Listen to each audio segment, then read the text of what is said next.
Religion is extremely important, and not for the reason that you think.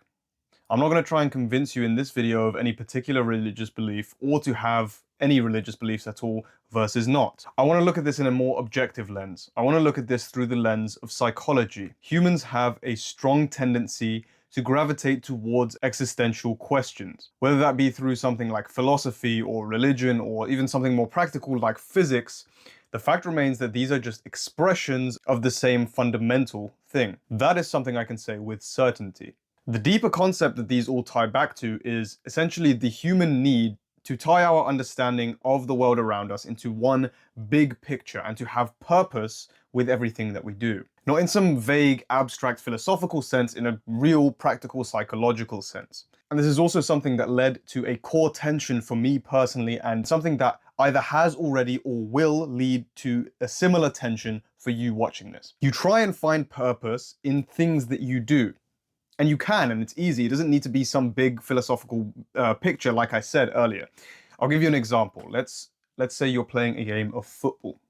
Now, within the game of football, there are rules, right? And the rules are completely arbitrary. However, when you are actually playing the game, you do not think about why the rules are some way rather than any other way. You do not reflect upon your purpose within the universe when you're playing the game of football, even though the rules are arbitrary. I don't think this is even inherently wrong.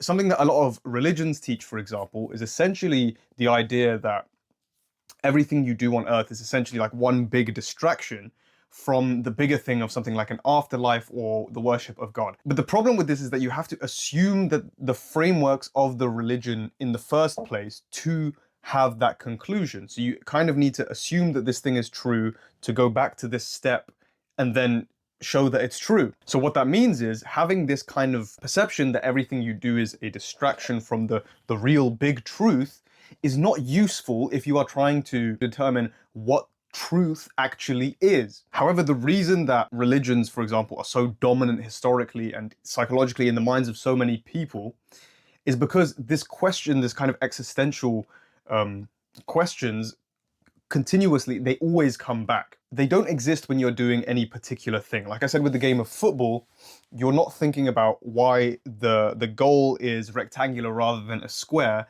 when you play the game of football. But the problem with when you go through your life is that you do not have a continuous game that is constantly distracting you, quote unquote. Then the whole thing starts to feel meaningless. So for example, you go to school, to go to university, to go get a job, house, etc., etc. Now what? What was the connecting thread between all of those things that I did? And this is where the kind of midlife crisis comes from. And after having this realization, for me, naturally, the first thing that I thought was, well, is there a way of me making the distraction last forever? Is there a way for me to essentially play a game, have a metaphorical football game that lasts for an entire lifetime? And at the same time, going back to that point about religion, I don't know whether this even is a distraction or just the purpose of life itself. I don't know whether life has some kind of objective purpose like a religion would teach, or if it's subjective. But it's not an unreasonable claim for it to be an objective purpose, for something like a higher power, a God, to exist and that God to therefore have put in place some objective purpose to your life. So is there some way I can investigate that claim? And this is how I reached what people call self-improvement. Because it addresses both of these things, as well as addressing another fork in the road that you will meet later on. When you start thinking about big picture concepts and these kind of existential questions, you inevitably lead into the kind of philosophy, abstract domain. And there is a reason that people don't like the kind of philosophy nerd, right? It's because this kind of greasy armchair philosopher that sits there just thinking about things all day. That's one of the things you can do if you have these realizations. You can sit there and you can just think about them. But that's fucking stupid. Any kind of philosophy that is not grounded in reality is not worth doing. A reason for that, by the way, is because you learn more through experience and doing anyway. A classic example of this is the kind of person who procrastinates about everything. The person who will think about going to the gym for months before they actually go to the fucking gym. And they will try and make some kind of perfect analysis and plan, and what is going to be the most optimal way they go to the gym, why should they even go to the gym, is it worth doing, etc, etc, etc. They just think about it, they do not do anything. I was like this for a very long time. But you learn really fucking quickly, actually, what works, what doesn't work for you personally, how to optimize things while actually improving and doing things at the same time. The reason that you can't just sit there and kind of think through the entire solution to something is because you're not fucking smart enough, right? You think that kind of logical, mathematical, almost frameworks to analyzing a problem works in the real world. It does not. In mathematics, for example, in logic, formal logic, things you're talking about are usually really abstract, and so they're much simpler to come to an objective conclusion about. In the real world, things are so much messier than you give credit for, and so they're actually so much more complex than you give credit for. So anyway, this brings me back to self-improvement. I pretty much thought to myself, either there is some kind of objective reality to the world, or everything is subjective and dynamic. Either way, I have no idea. I don't know anything about anything. But living a scattered life with a bunch of different distractions that have no connecting thread doesn't work. This is why you'll sit there one day and think to yourself, I did all of this stuff, but what was actually it all for? So my only two options were the following. I can either sit around and try and think of an answer and try and convince myself of some kind of worldview that I've thought out properly, which will never happen, by the way. Do not fool yourself. I hate this way of thinking. It's so stupid now that I realize it. Or I can tick off all the boxes of all the issues that I've mentioned earlier and make the actual purpose of life itself to become absolutely the best version of myself and learn as much as I possibly can to try and perhaps one day come to a conclusion about anything. And by the way, don't think I'm just limiting this to academia.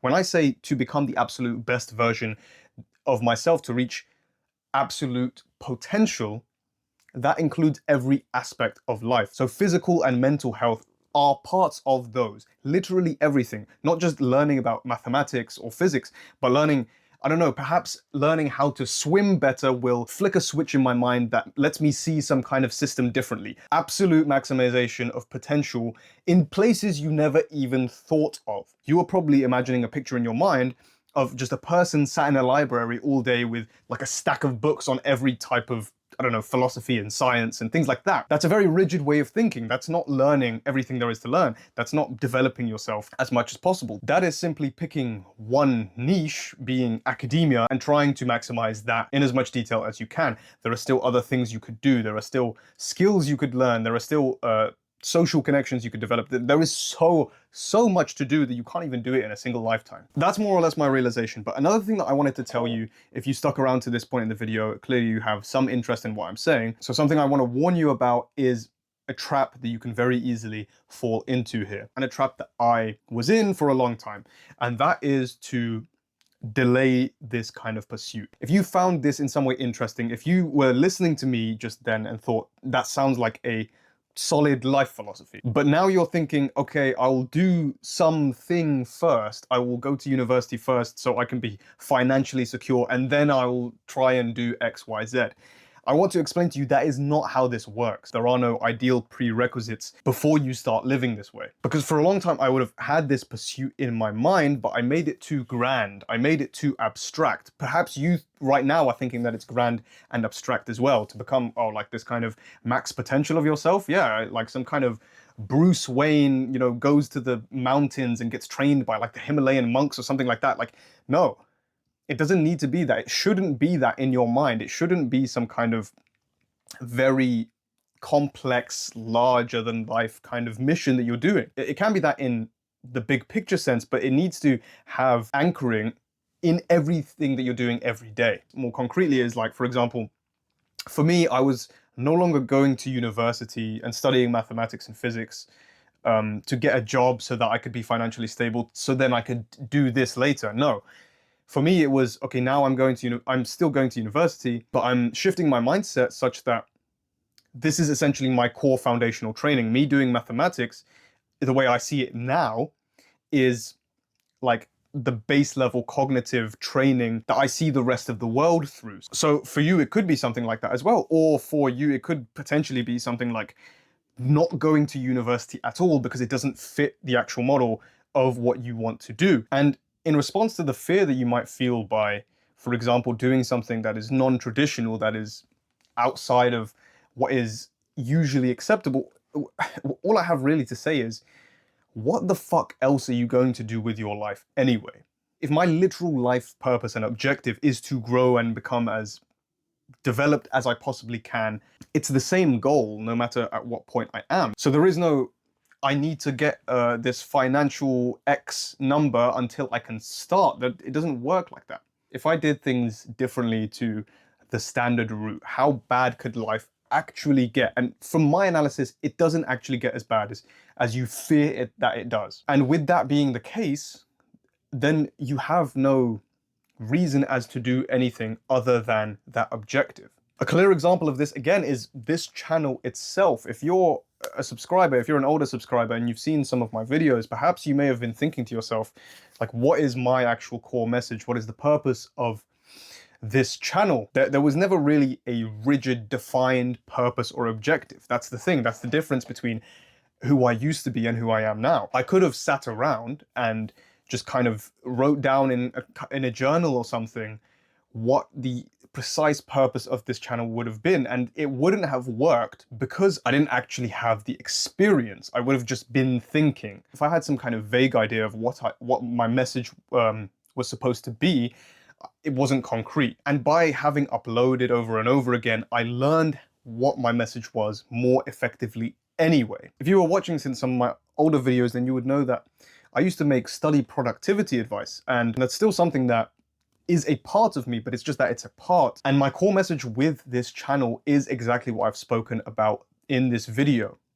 The complete and utter maximization of all of your potential in every field that nobody ever thinks about, to try and answer some of life's biggest questions, not by thinking, but by actively doing. So I may analyze this through different lenses. Perhaps one day I'm thinking about how to maximize the actual physical organ of the brain or the body and trying to get as fit as possible. Another day, it may be through the lens of a critique of the academic system and how you can learn more effectively more things by yourself. These are some of the videos I have on my channel right now, but the point is, none of these are actually individual topics the way they seem. They all link back to this bigger objective. If that resonates with you, then subscribe to the channel to stay tuned for any new videos I make, as well as look through my old ones. If you're already subscribed, then make sure to like this video so that the discourse grows and more people can hear this message. I believe that to be crucially important. Hopefully this video has opened you up to my way of thinking and what my thought process is with every analysis I do, as well as in the context of this channel as a whole, and how it relates to you and your life, as well as clarified the exact purpose of this channel going forward. Thank you all for watching. That's all I have to say for now. Have a nice day.